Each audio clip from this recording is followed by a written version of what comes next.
Whoa. Amber is the color of your energy. Oh my gosh, look at all you beautiful people here for an AOA Podcast Monday episode. So good to see the live chat up and running. It's another day. We've got another Virginia Giuffre book excerpt. This one involves Ghislaine Maxwell and George Clooney. It's not as salacious as you think, but it's worth sticking around for. That's for certain. Meghan Markle has lost another staff member. I'll tell you why that's a story, and gaining some ground. The Louvre crooks were caught, at least half of them. We'll give you the latest updates. Gavin Newsom is acknowledging that the presidency is going to be something that he wants to do. We'll share with you what he shared with CBS Sunday Morning. And we've got a Rockefeller Center Christmas tree, folks. We are getting, I know it's not Halloween yet, but the Rock Center Christmas tree has been selected. It is time to get excited for the holiday season, and it is time to get excited for this episode.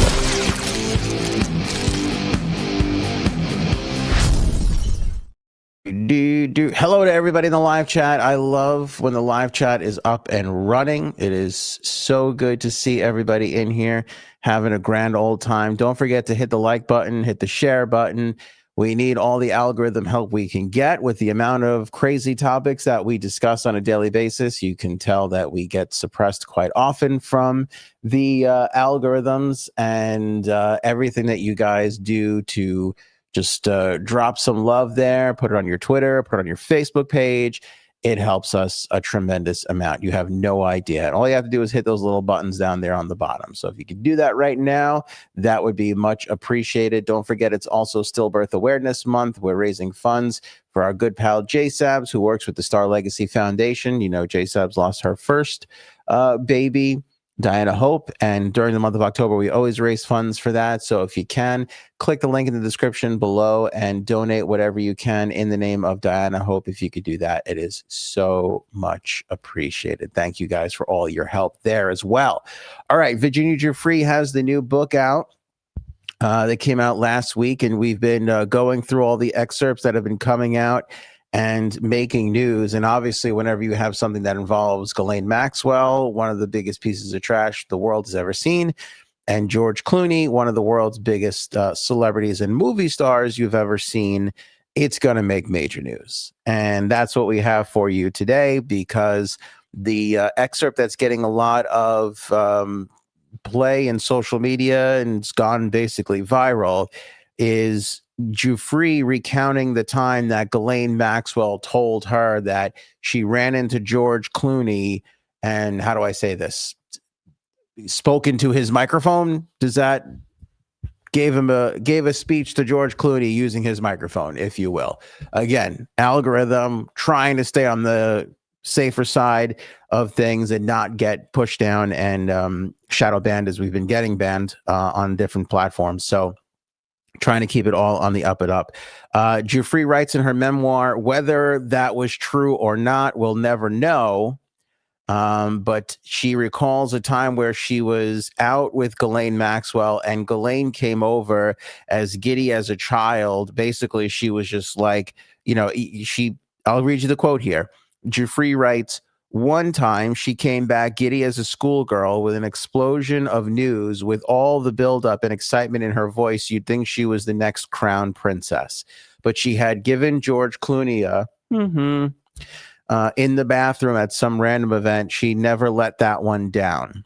It's not clear what event this was. People have been trying to like put it all together. Clooney, I guess in a loose way, has been linked to all this. There's no substantial evidence that he was involved with Ghislaine Maxwell, Jeffrey Epstein, or anybody else. Again, this is coming from Ghislaine Maxwell, who has been proven to be just a big fat liar, liar, pants on fire, I like to say. I hope that was not too graphic for you all out there. I know my language can get a little punchy at times, but it's the truth. Liar, pants on fire for that Ghislaine Maxwell. But that is what she is saying, and that is what's in the book. And I know it's like, well, this is conjecture and you just using names and headlines and stuff. But this is like the things that, you know, Virginia Giuffre is telling her story, and this is a part of her story. That's a part of her journey. And, it's out there. Again, everybody wants the Epstein files released. These things need to be talked about. Everybody's reaching out to George Clooney. He's not commenting on it. We know that Virginia Giuffre, Ghislaine Maxwell ran in celebrity circles. We've seen her at different events. She definitely photographed with a lot of people. Doesn't necessarily mean this happened. Stinks for George Clooney to have to answer it. But again, it's collateral damage. It's what you're dealing with. When these secrets around this Epstein, Ghislaine Maxwell sphere have been kept secret for so long, and the cries for these files and stories to be put out there, these things are going to happen, and some people are going to have to defend themselves. Let George Clooney come out and say that this is ridiculous and this is stupid and that never actually happened. Let him say it. And then if somebody can prove or put them two at a party, or if there were witnesses or whatever the case may be, then he'll have to go and answer for it. It's unfortunate. And again, normally I would say, hey, you got to protect the innocent. And I believe that. I do believe you have to protect the innocent. But at the same time, there's been such a cloak of mystery around all of this that I'm sorry, some innocent people are going to have to defend themselves. And for Clooney, he could be associated with those two far worse than just this thing. Okay. To quote the great Larry David, I get it. People blow people, right? Okay. These things happen. Crazy party stuff happens. Not the worst thing in the world for George Clooney to be like, oh yeah, okay. I mean, if this was another person besides Ghislaine Maxwell, would anybody be surprised by this, that Clooney caught a random blowy at a party? No, it's not big news. Back in the 90s and 2000s, it was a random Thursday for Clooney. So he's going to have to defend himself on this one. I have no problem taking this one to air and letting him defend himself after the fact. There's far worse things that he could be associated with those two. But this is what's going to have to happen until our government, Department of Justice, FBI, and everything gets all this stuff out there. These kinds of leaps are going to happen, and people are going to wonder about this stuff. And it's what should be happening when your government is protecting sickos so hard, especially after they ran on a platform of transparency, bragging that they would be releasing these files. And here we are all these months into this administration, and 3 top officials, including the president himself, are denying that any of this stuff actually even exists. So that's all I have to say about that. Virginia Giuffre's book, Nobody's Girl, a memoir of surviving abuse and fighting for justice, is out now and available wherever books are sold. I've been having the team kind of go through it. I can't bring myself to read it. But it's these excerpts that are getting the big news headlines. And as those come out, we'll continue to share them with you right here. As you know, we've been the number one source for Epstein and Ghislaine Maxwell related content. If you want to catch up and see all of the amazing podcasts that we put out about this, you can search it on Spotify, you can search it on Facebook, but YouTube is the greatest collection of these works that we have done and put together. There's a whole entire playlist that has hundreds of videos associated with it, hundreds of hours of conversation, discovery, stories, and everything else. It's all right there for you at the Anthony On Air YouTube channel, which you can grab a link from anthonyonair.com to get to. All right, our other favorite, sorry, I got a little wardrobe malfunction going on here with my little, what's happening? I never dress up like this. I just came from a funeral, released the AOA files.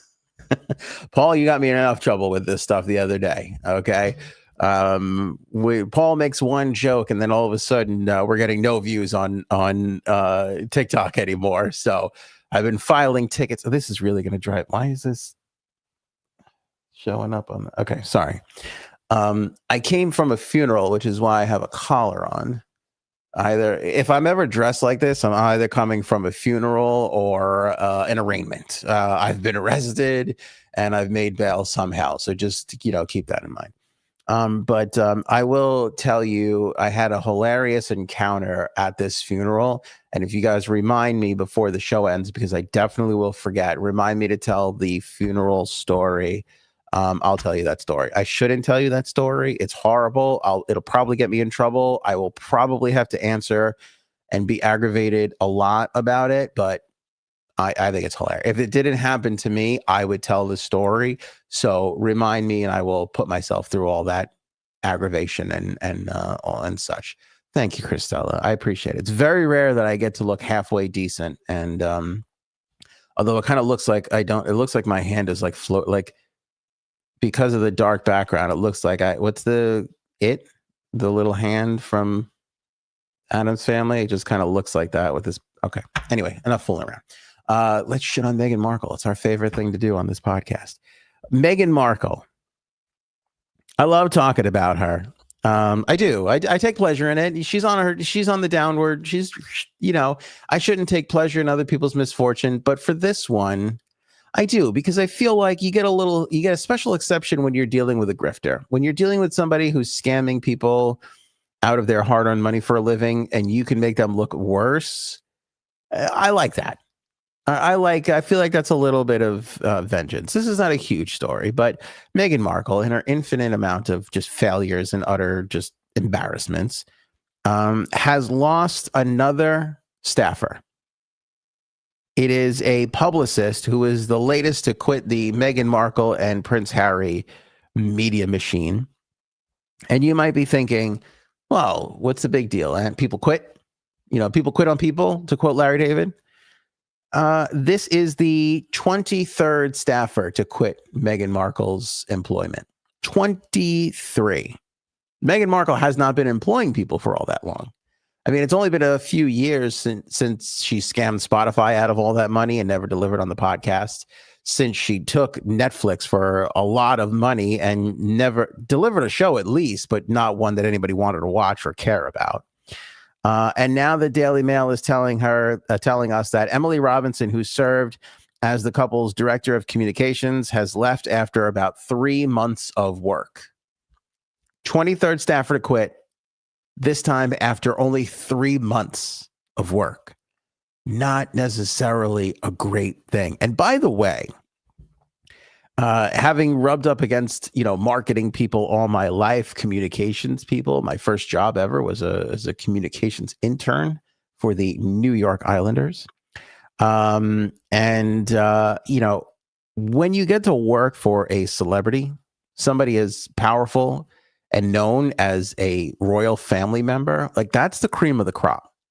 Like these director of communications, a lot of times, like, again, if you're working for a sports team, super cool.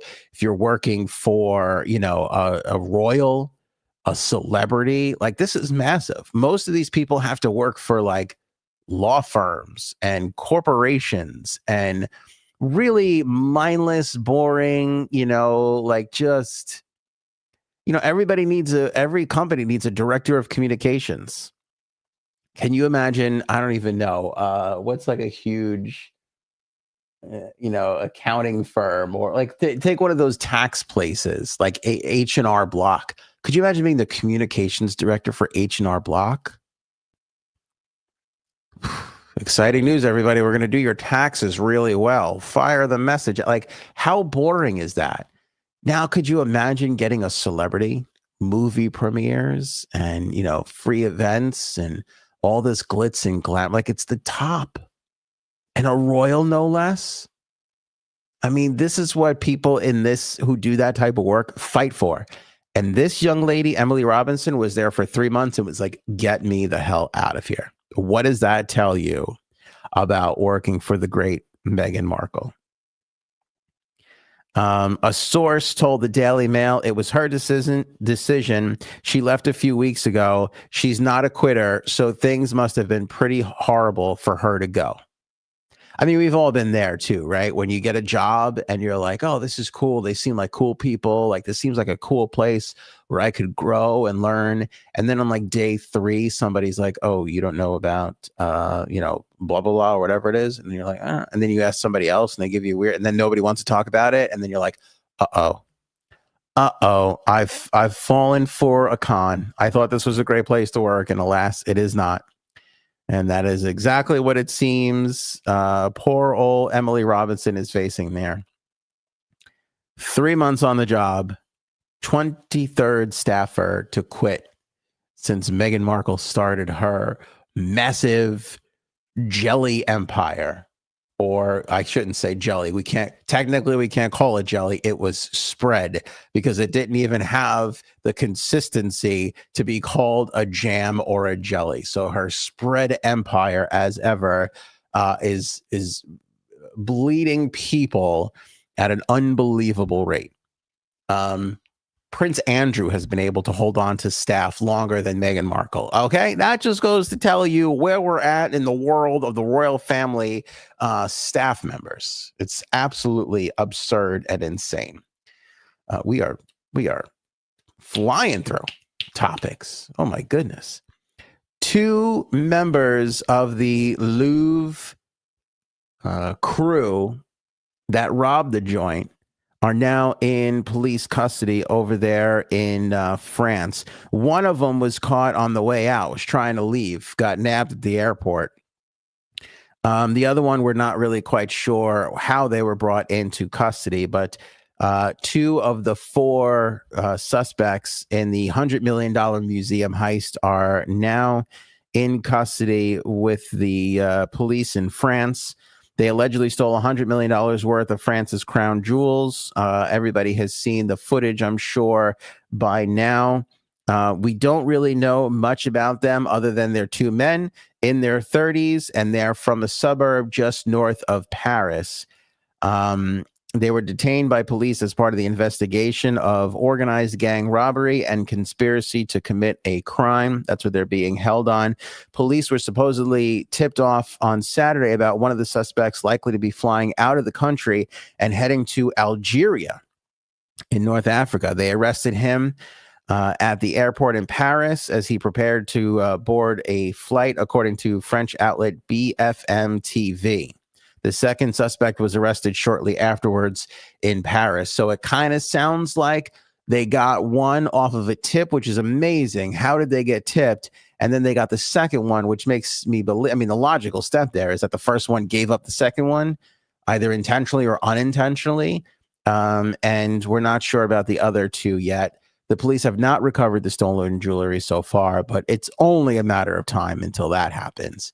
And it's kind of like not disappointing or anything, but what's interesting is like when you hear about this, like they took $100 million in jewels from the Louvre and it's French royal, like all this, you just like, I don't know about you, but I pictured like the Italian job, like, oh, these must be like career criminals who were hired by some, evil Bond billionaire to go in and get those jewels and all that kind of stuff. Because again, we were talking about this last time. How could you fence something? Like, how could you sell that to somebody? Like, it has to be somebody paying you to do that.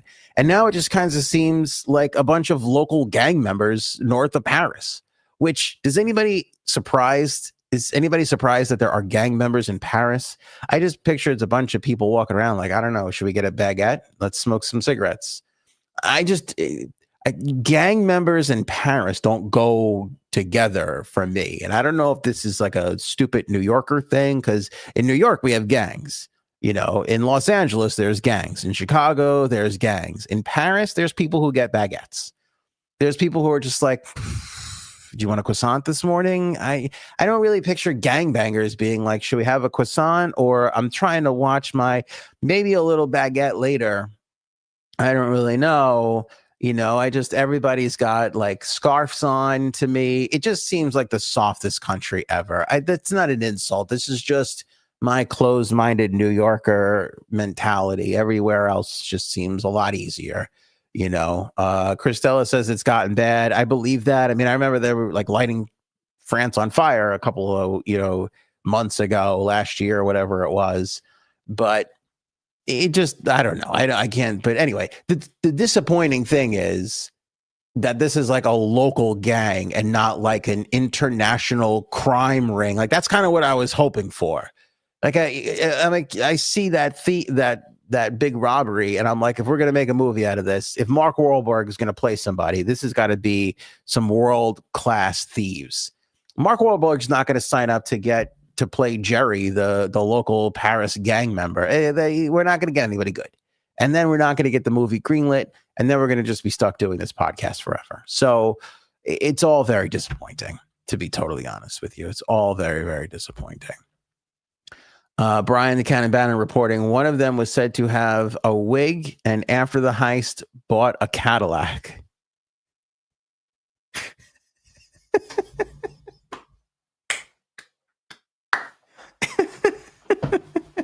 I don't know about you, but I heard about this Louvre heist while I was in the shower, and I just couldn't help but pound and just shout out my good buddy Jimmy, who I believe masterminded it. I think you might have something here, Brian, because I believe one of the other suspects was named Frenchie. I think there was a Frenchie, which would tie it back in to the whole, wigless wonder or wigged wonder. Now, to be fair, Brian, the Cadillac's under his mother's name. You know what I'm saying? You don't have to worry about, I know you said don't buy anything, but the Cadillac's under mom's name.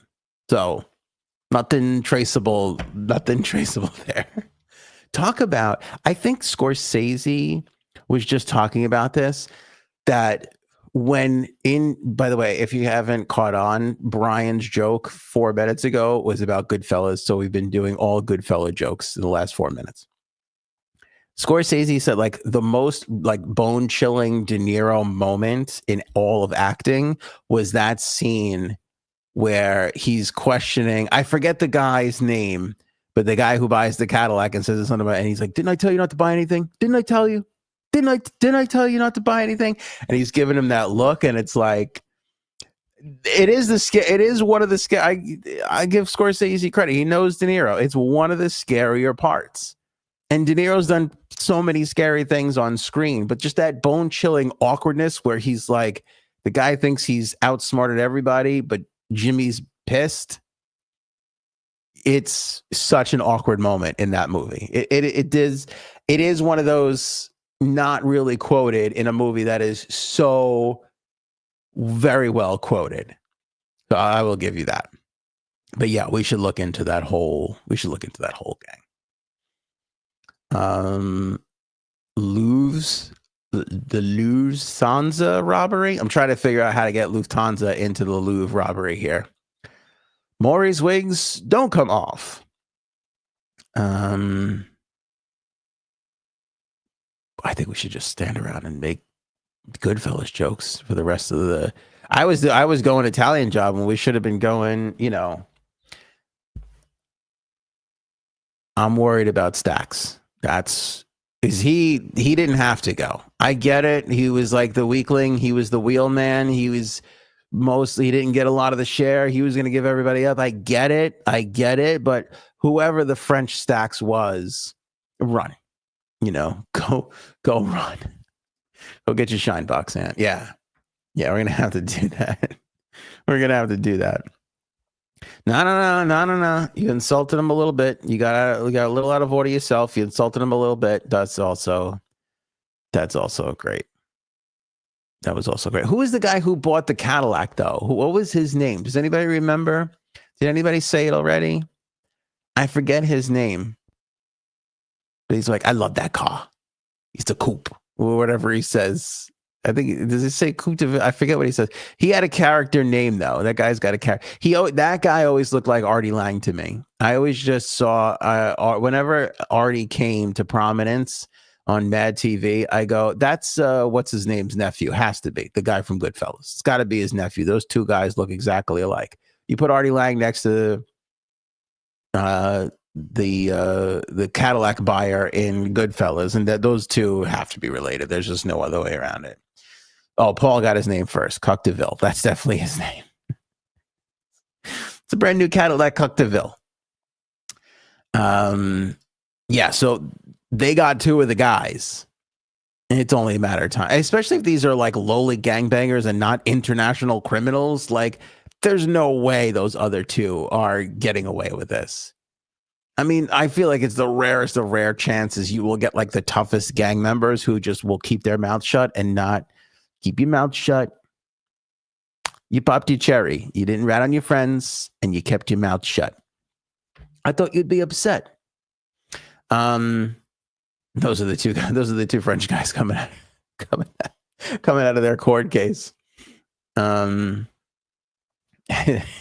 Make sure you start the gravy. My poor brother, all day long, he's just bread and chicken cutlets and looking out for helicopters. Boom, doom, doom, doom. Now I got to watch Goodfellas tonight. I'm going to be up half the night now because once you watch Goodfellas, you're like pumped. That was Johnny Roast Beef. That's right. Johnny, I can't believe I forgot fucking Johnny Roast Beef.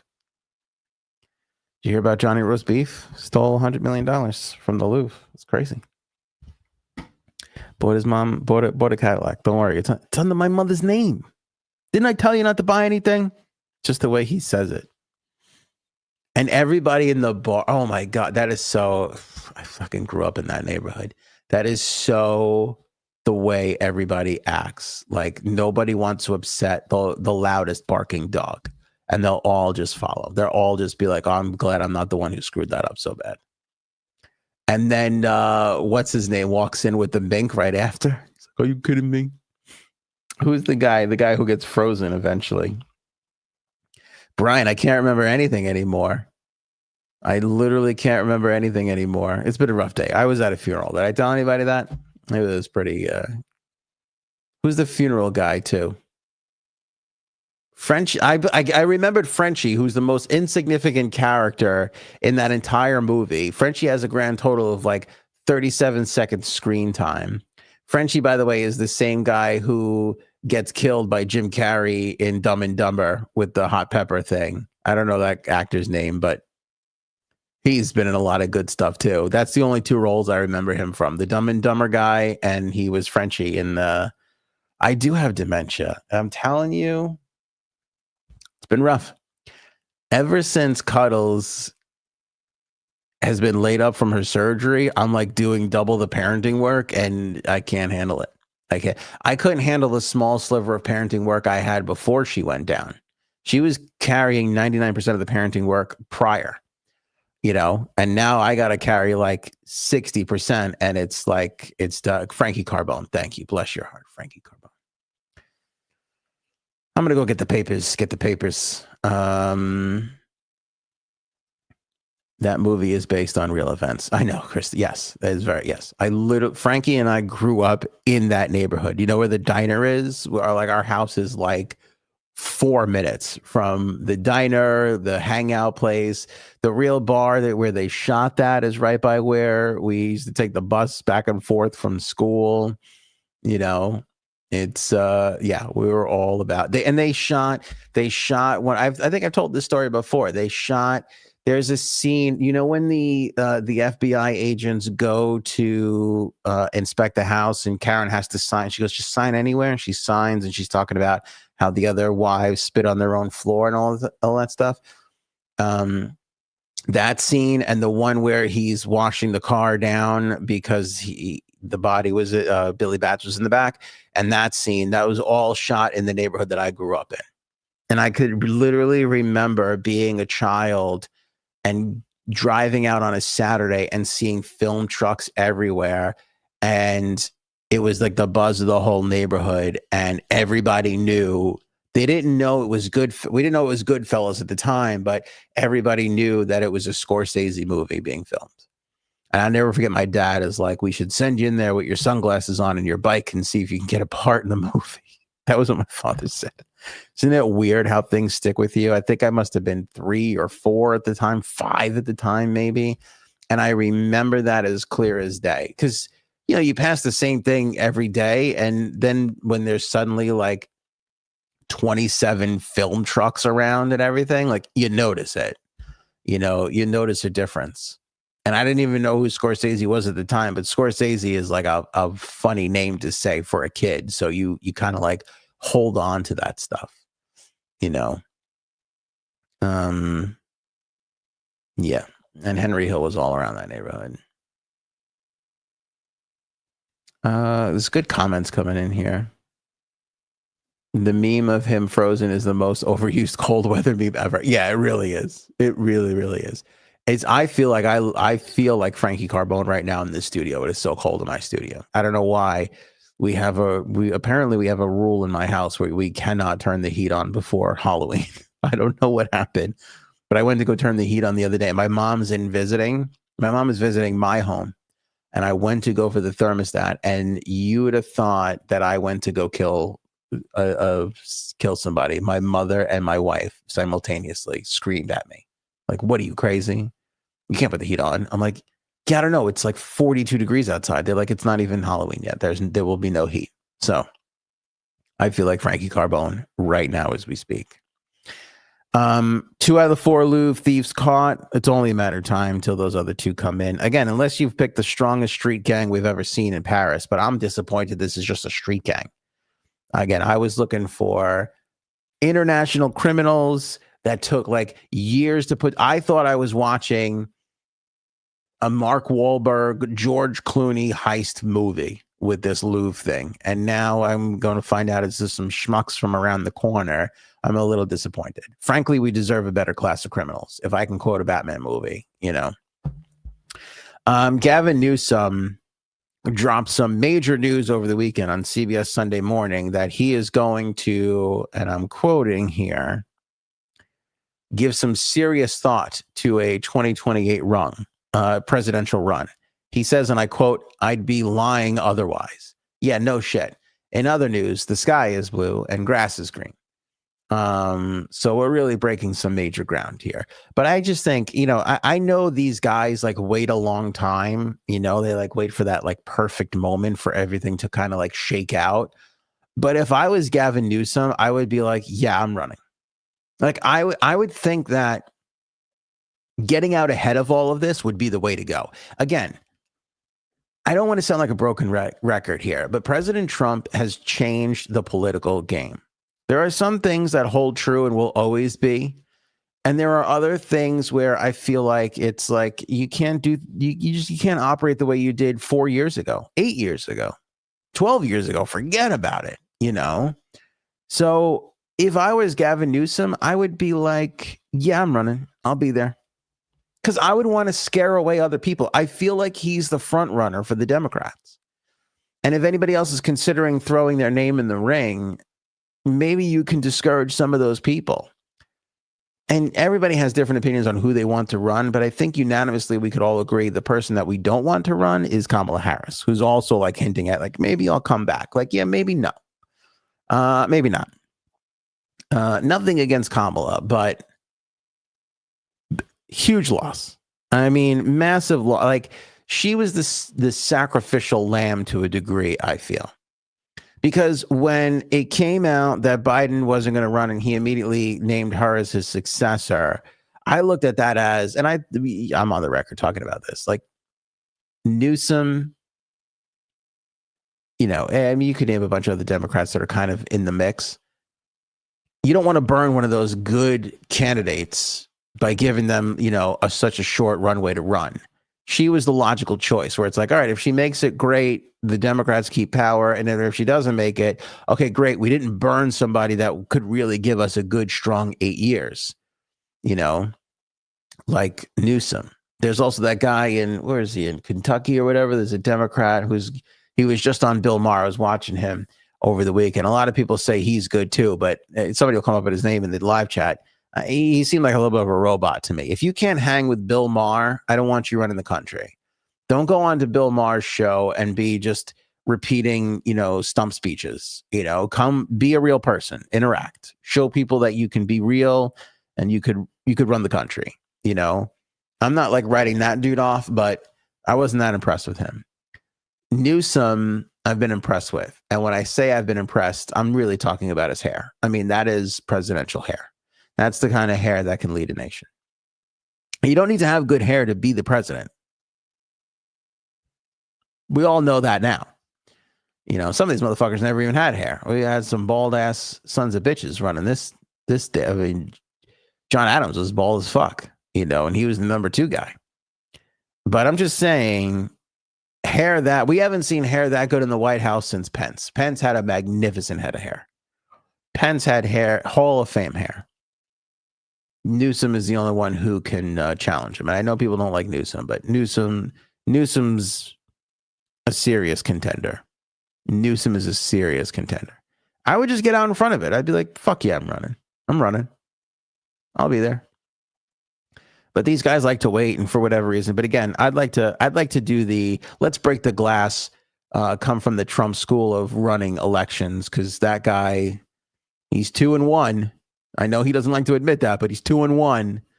You know, he's 1-2, he's lost 1. It was a big one that he lost, but still, he came back. And again, nobody has stopped more women from becoming president than President Trump. So the guy kind of knows what he's doing, and he doesn't really go by the old rules. Like, he's not operating off the old rule book. That's what I was explaining to Frank the other day. Like, he didn't ask for permission for the White House. Like, yeah, everybody's upset that he's not doing things the old school way. He's not doing things the old school way. He's not doing it. And as much as it's frustrating for a lot of Democrats out there, it's what got him the world peace thing. He just threw out the old rule book. He said, I'm just going to do it this way. And he did. And it worked. That's one thing. It's one thing that you can unanimously say worked. Even if peace is not everlasting, you can say he got pretty far with it. At least it worked.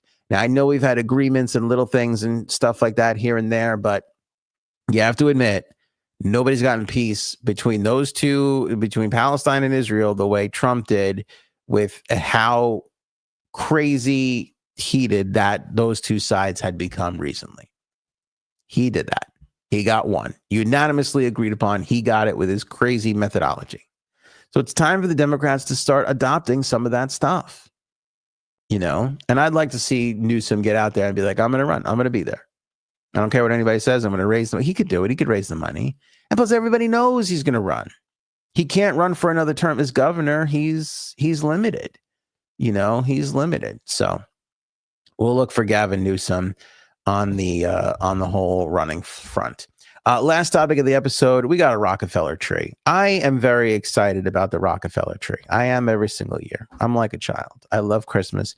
You know, it's funny. My kid was just giving me a hard time. My son has been giving my wife and I the business. How many of you live chat right now? Comment below if you're watching the replay or if you're seeing this on a clip. Comment below. How many of you decorate a lot for Halloween? Little poll question. How many of you decorate a lot for Halloween? I don't. I don't know why. Like, my son is like, why don't we decorate more for Halloween? And I'm looking at him and I'm like, actually, I don't know why. I don't know why. You know, like, we go crazy for Christmas. Like, there's candy dishes. There's obviously lights outside. There's inflatables. We've got little plastic Santa Clauses. We've got candy cane lights, regular lights, icicle lights, bells that do all these things.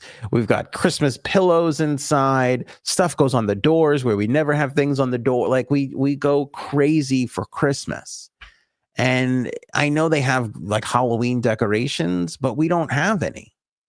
Halloween was never really, you got dressed up. Again, I'm 43. You got dressed up, but that was really it. Like, Halloween decorations was never ever really a thing. Did you decorate for the holidays? I don't like Bird here. I don't decorate for any holidays at all. I love that. Miss Justice is a no. Is Halloween even a thing in Canada, Miss Justice? Or is it like Thanksgiving where you guys just go ahead and put it on a different date and act like it's totally fine? Which is, if that's what you do, that's fine. Debbie says no. I love Canada. They're like, you know what? We're going to put Thanksgiving over here. I don't give a shit what you people say in America. Agree to disagree. We're putting it over here. And it works. You guys have your own Thanksgiving. I get it. Kaylin does some light Halloween decorating. Yeah. So, okay. We own a fake pumpkin that has a light in it that I plug in every year. That's like the Halloween decorations that we have. When I was a kid, I remember like my mom one year like bought some fake bats and hung it from the tree outside.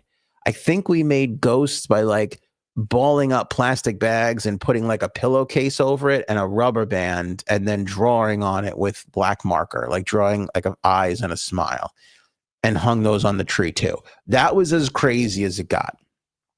As far as like what you could buy from the store, again, everybody like the cotton that looks like cobwebs, like maybe if we were having a Halloween party, you would see that, but people didn't decorate their home like that.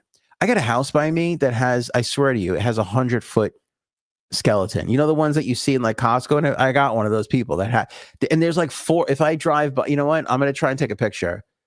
I don't know if I should put somebody else's house up on. Maybe I'll put it in the members only area. That's good members only content.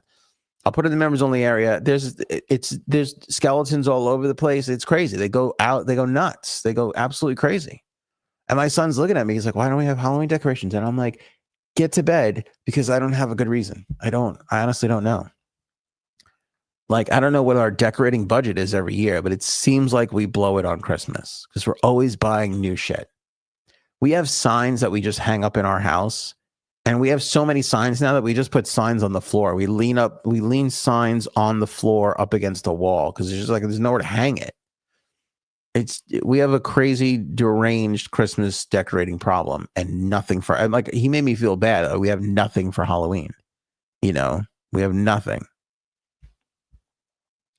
There's one of those big skeletons in my neighborhood. They ended up getting complaints. It made the news.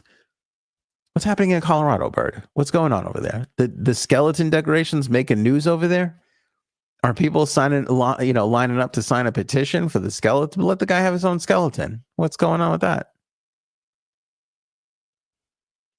Look at Christella starting trouble. I love that Canada does Thanksgiving in October. It makes so much more sense than in November. Does it?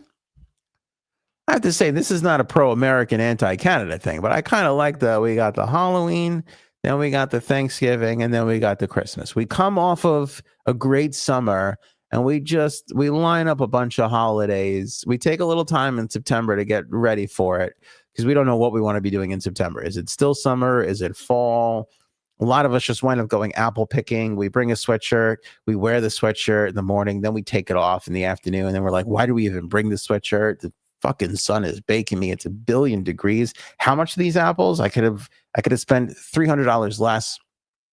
And then you're just like, I don't know, give me an apple cider donut. And that's basically what we do. And so that's basically September. And then once we get it out of that weird, confusing time, then we just get into our one holiday a month until we get to New Year's.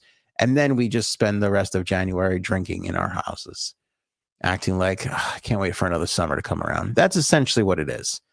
When you put that Thanksgiving before Halloween, I feel like you're overloading October a little too much. If I could be a little critical to my Canadian friends, I'm just saying. I feel like in this particular case, we got it right in America. Anyway, I digress. Too quick from Thanksgiving to Christmas, plus Thanksgiving is about enjoying the harvest, which is in September and October. Well, I'll tell you another nutty thing. They put that Oktoberfest in September. Did you guys know that? They're not even waiting for October. I don't know what the Germans are doing, but they're just like, we're starting Oktoberfest in September. If that was the case, then rename the goddamn month. I don't know what we're doing. Just everybody's out doing whatever they want. It's I can't even get it. Don't even get me started. I'm all upset about it. Anyway, we don't have any Halloween decorations. And then my daughter jumps in and she goes, I want to get some Halloween decorations too for my bed. And I go, okay, this is a new one. What would you like to decorate your bed with? She's like, I would like a bunch of Halloween pillows. And I was like, okay, I didn't see this coming. I never thought I would be raising a tiny human being who would be guilting me that she doesn't have Halloween pillows on her bed. But this is where we are.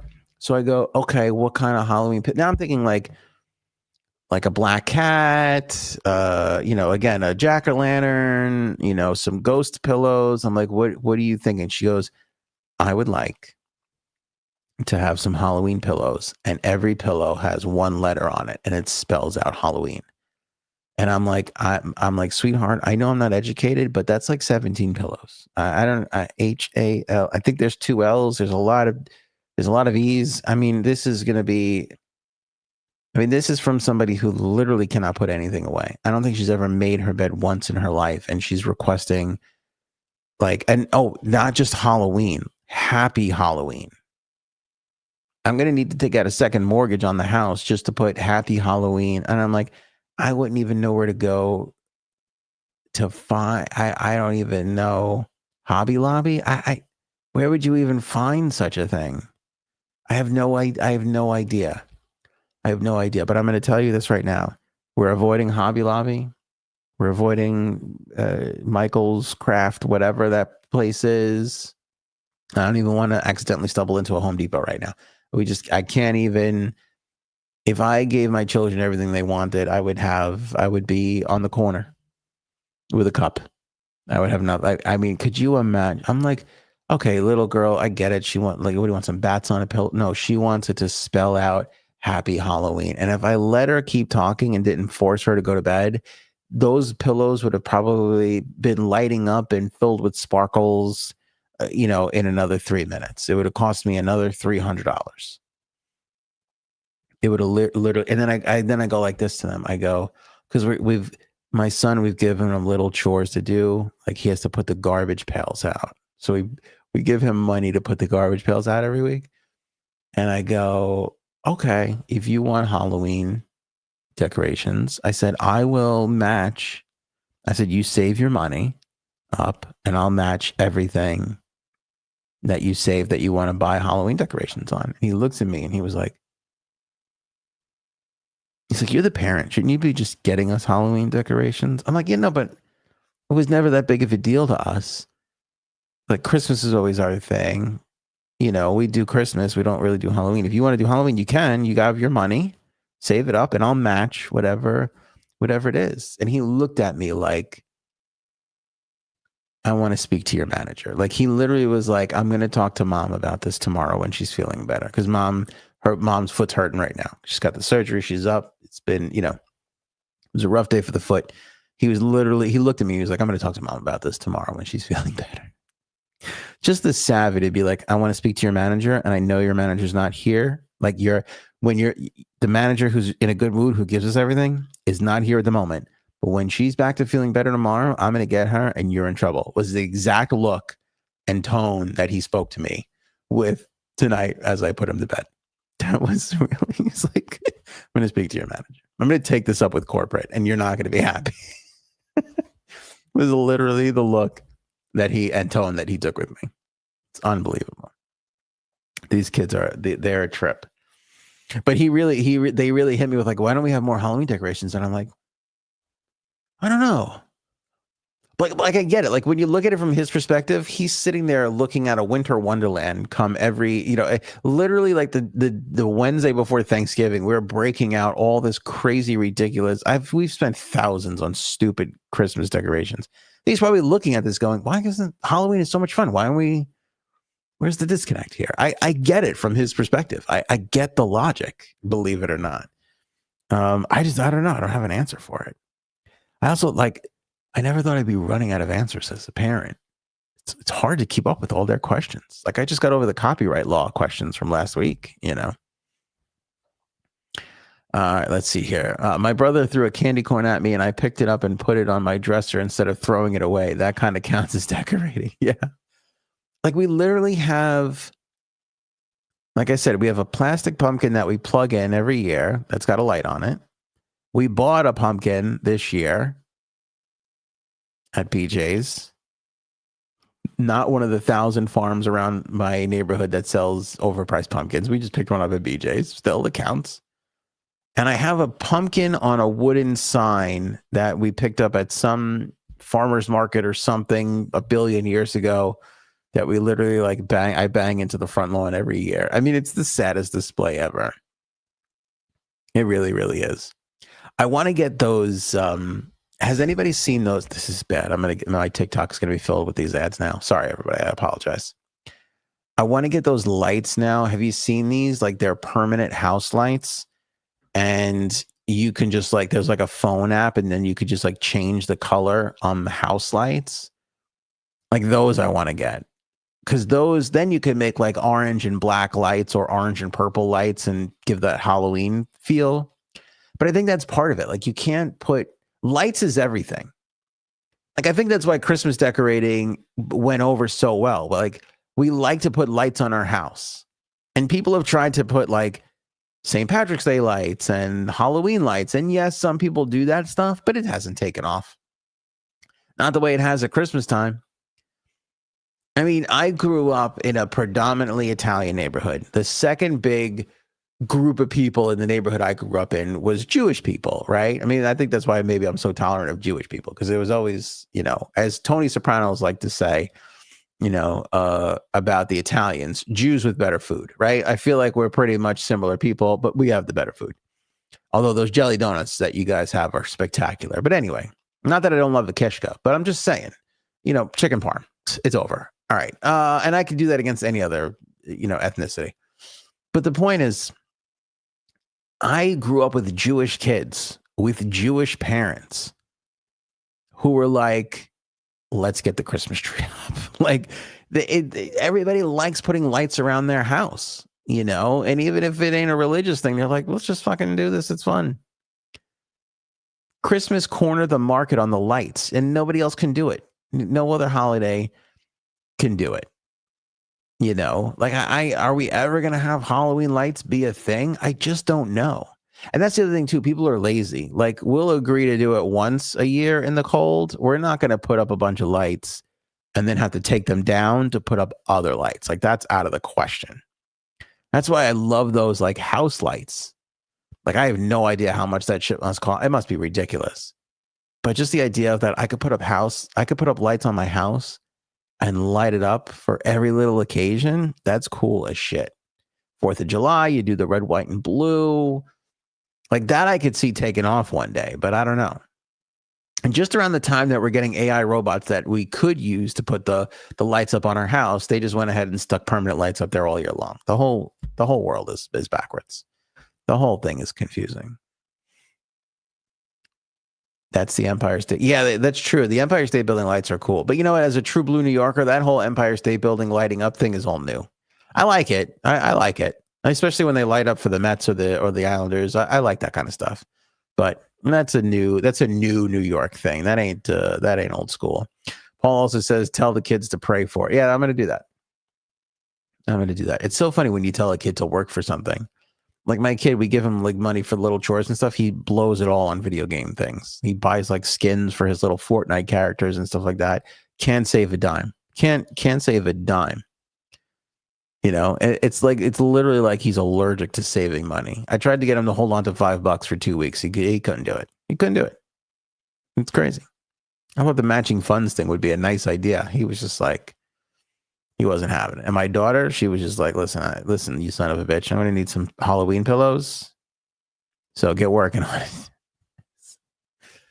Before the show, my daughter came into the studio and she was like, I'm going to need you to try a little harder if we're going to get some of these Halloween pillows that I require for my bedroom that nobody is going to see. I showed my daughter her and Mona the Vampire for Halloween. Who's Mona the Vampire? I don't know that one. Yes, good point, Bird. We got a hurricane in Jamaica. I wish the hurricanes. Why are the hurricanes in the corner of the world that is the most gorgeous? Have you noticed that? Why can't a hurricane be up around Antarctica fucking shit up where everything is frozen and nobody lives? You know what I'm saying?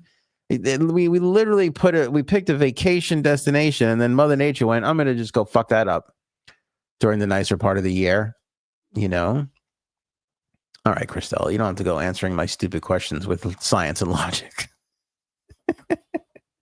Warm water would be a part of it now, wouldn't it be? Yeah, that was a good point. Christelle was like, shut up, idiot. It's warm water. That's a good point. Good point. Yeah, but those little tiny countries too, like they're like, we have nice beaches and shit. And then these hurricanes are like, it just seems fucked up. Like, can't we put a wall somewhere up around there? Sorry, I shouldn't talk about wall in that part of the world. Very sensitive topic. Here's what I'll tell the people of Jamaica and Puerto Rico and the U.S. Virgin Islands and all the other little beautiful islands down there. The AI robots are coming. They will figure out a way to stop the hurricanes. Believe you me. They're going to be the answer to everything. They are going to be the answer to everything. I was reading a paper on AI robots and how it's going to help cure all these diseases. And I was always like, how, why? And then you don't realize like just the trial and error on these things, like the simulations that the AI supercomputers can run. Like instead of trying 8 trillion different combinations, the AI can run simulations and then maybe we only have to try like 200 to get to something that might be, helpful in fighting a disease. I mean, going from 8 trillion to 200, that's going to increase your chances. So to all my Caribbean brethren and sisterin down there, the AI robots are coming. We're going to get rid of those hurricanes soon. Don't you worry about it. What the hell did we start talking about? Oh, the Rockefeller Christmas tree. All right, let's go back to that. It's not even Halloween yet, but it's time for the Rockefeller Christmas tree. Today, it was announced they chose a tree, an 11-ton, 75-foot Norway spruce donated by the Russ family. It was planted more than 60 years ago. They believe it's a 75-year-old tree. It's at a Rensselaer County farm that's in upstate New York. They like to pick them from New York. It's always good. Last year's tree, though, came from Massachusetts. Sometimes we go to Red Sox Nation for our trees. A lot of times we stay in Yankee country. The Rockefeller Center said in an announcement, for generations, the Norway spruce has stood as a backdrop to family milestones, now becoming part of the tradition that belongs to us all. Judy Russ, who lives in the historic farm with her 7-year-old son Liam, said, I'm excited to make more cherished memories with my family and childhood friends as it becomes the world's Christmas tree. It's true. It is the world's Christmas tree. The tree will be trucked down to Rockefeller Center in just a few weeks. It'll be put up and decorated by over 50,000 multicolored LED lights, a 900-pound crystal Swarovski star, just in time for its tree lighting ceremony, which this year falls on December 3rd. So December 3rd, we'll see the Russ family's tree up in Rockefeller Center. The next time you'll hear me talking about this is when they truck it down. That's the next time I talk about the rock tree. I always love that. I like it when they pick it, and I like it when they put it on the truck and they truck it down there. It's always a big deal. They always got the drone shots, the helicopter shots following it. I like that stuff. Tells me the holidays are coming, and I could put away all my Halloween decorations that we like to put up around the house around here. All right. That is it for me. I feel like we accomplished a lot on this episode. We really covered it all, from Virginia Giuffre to the Rockefeller Christmas tree. There's not many other podcasts that can do that. By the way, we are I just found this out, #1 rated podcast hosted by a guy named Anthony. We looked it up. There are literally, I think there's only 2 other Anthony podcast hosts, but still, we beat those 2 guys, so fuck them. So #1 podcast hosted by a dude named Anthony. That's big. We fall to number 373 when you consider that it's a podcast hosted by 2 dudes named Anthony and Frank. That's a lot more common, but just Anthony people. We're it. This is it. That's the #1 thing. Oh, okay. The funeral story. All right. So I'm dressed nice because I went to a funeral. My oldest female friend, who married one of my oldest friends, one of my best friends. Her grandmother passed. Sorry for the loss. And so I go, and it's in my close to my old neighborhood. So I just fought through 2 hours of traffic, right? But I love these 2 people dearly and wanted to be there for them. So I go, and I'm sitting there, and we're talking, and we're catching up because we haven't seen each other in a little while. And these 2 people walk into the room, and I look at the dude, and I'm like, oh my God, this guy looks so familiar. Where do I know this guy from? I just can't place this guy. Now, I've known the lady whose grandmother died. I've known her since I was in high school. So unfortunately, we're talking about 25. It's been a long time. We've known each other for a really, really long time. Used to be, it was I graduated high school 10 years ago. That's been a long time. And, as you do, you date people date people. I'm looking at this guy, and I realize it's my ex-girlfriend's uncle. And before I place, he's giving me the dirtiest look. He looks at me, I look at him, and I'm like, where do I know this guy from? We share an awkward moment. They're talking to my friend, And I'm trying to place them, and I'm like, where do I know that? And then boom, it hits me like, oh, I used to date their niece. And I must have reacted in a way where like I didn't have a poker face. Like I showed like, oh, I know who this is. Cause I looked at him and he looked at me like, oh, he just remembered. And he looked at me like, don't say hi to me, man. I'm not like still like holding a grudge. You know, obviously we didn't make it. I feel like we left off in a good place, kind of, maybe. I don't know. Like, I don't have any animosity towards her now. I think we're on good time. I feel like we've run into each other and it's been fine and cordial. But the uncle gave me the look like, don't come shaking my hand. I'm not going to shake your hand, you know? And then the aunt was like, hey, how are you? And we did the polite hello, and I went for the shake, and he did shake, but he gave me the look like, I'm not pleased with this shake, you know? And it's kind of a little weird, as we're talking about, I mean, I don't even know, 20 years ago or whatever, but the guy was still it felt like he was still holding a grudge. And like that look that I got from him was like not only do I not like you now, but I didn't even like you back then, which to hold on to a grudge for that long for a niece of yours, I believe he married into the family. So niece by blood, I kind of respect. I got to be honest with you. Like I was just like, this guy is going to be a prick to me. And I kind of respect it. I gotta give it up to him.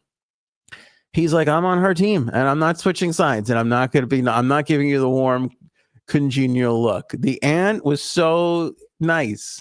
She was like, hey, she put on the, and maybe she was happy, maybe she wasn't happy. It kind of felt like it's been long enough, but he was looking at me like, right here, dude, I know exactly who you are and I don't like you. And I still don't like you. It was real. It was hardcore. And I got to tell you, I respect it. I respect it, man. Yeah, I just, I don't know if this is ever going to get back to them on Facebook or whatever. It probably will. But I respect the game, man. I respect I respect it. By the way, I hated me too back then. Like when I look at me back then, I hate me. So I get that part of it. But I have a niece too. And if I ran into one of my niece's exes 20 years later, I would still be like, you can go to hell. I'm not gonna. Granted, the guy did wind up shaking my hand and he kind of let me know through the shake he wasn't pleased with the arrangement, but at least he did it. I don't even know if I would have been that good of a person, if I ran into one of my niece's exes 30 years after the fact. But the moral of all of this story is I can't believe I've gotten to a point where I'm forgetting people that much. Like, I can't believe I'm that friggin' old, because by the way, not a huge dating pool with this face. Didn't run through shouldn't be forgetting people like that. There wasn't too many of them around to forget, but it was so strange, because my ex-girlfriend and the girl that I was still friends with, they knew each other. The parents or somebody. It doesn't even make a difference. You guys don't know them, so it doesn't really matter. But just kind of hilarious how it unfolded, like this moment of, like, I saw it in his eyes. He knew exactly who I was. And I feel like he saw the moment I placed him and was like, you're not getting a warm welcome from me, kid. And he made me feel it. I felt that. I felt the awkwardness. I felt that this guy was none too pleased with me. All this time. Meanwhile, I think she's married and kids and totally happy. Like, it all worked out for the best. Everybody wound up where they were supposed to be. And I like this guy just like, fuck you, asshole. I'm not giving you the warm shake. I'm not giving you the warm shake. I need name tags. Aunt Robin, I need name tags. I need it. I can't remember anything anymore. I mean, I forgot Johnny Roast Beef earlier this episode. I've seen Goodfellas 1 billion times. 1 billion. And I forgot Johnny Roast Beef's name. Make that coffee to go. Yeah, so I rough. rough. Because, because the other thing too, when you've known somebody for like 25 years, like you get to know their family, and then you get to know like their family friends. And it's like those people that you like see at occasions and things. And, and again, you go to the wedding, they're there, you go to the christenings, they're there, the graduation, like they're there. So you get to know like the other people. And when they first walked in, I'm like, they must be, why can't I place these people? And then I was like, oh yeah, I like had meals at their house. They invited me places. So I get the guy who should have stabbed me. If we're going to be totally honest, he had every right to punch me in the face in the middle of a funeral, and it would have been totally fine. But he just drove that stone cold look. And, I feel like younger me would have been pissed and fired a shot back. Older me is like, I respect it. I get it. I deserve that, probably. Most likely. I deserve it. Totally. Number one podcast hosted by a dude named Ant, another named Frankie, and the world's greatest salad thief, Jay Sabs. Neil, let's go ahead and just nominate you and open the envelope, please, for comment of the episode. Although Brian the Cannon Bannons was good, bringing in the Goodfellas reference, I'm still going to give it to Neil. I'm going to give it to Neil. Last minute heroics, bottom of the ninth, Shohei Ohtani home run to win the game. Neil, you've got comment of the episode right there. The world's greatest salad thief. Yes. Who is also the world's greatest fundraiser, by the way. And Jay Sabs, like I said at the start of the show, is raising funds for the Star Legacy Foundation. They do such great work with stillbirth and stillbirth awareness. Diana Hope was the name of Jay Sabs' first baby, who we lost tragically about 8 years or so ago. And ever since then, Jay Sabs has gone on a tear for raising funds for the great foundation that, again, spreads awareness, is a community to comfort people who go through this horrible tragedy, and also puts those funds towards science to limit the amount of death at birth that we have. So it's a great organization. Click the link in the description below. All October long, we do this. We'll do it this final week, and then that's it. It will go away. Your last chance to donate will be Friday on the show. Link in the description. Find Diana Hope's name and donate to her team there. Show me potato salad. Thanks, everybody, for a great episode. Appreciate it. Maybe we should go now. Go ahead.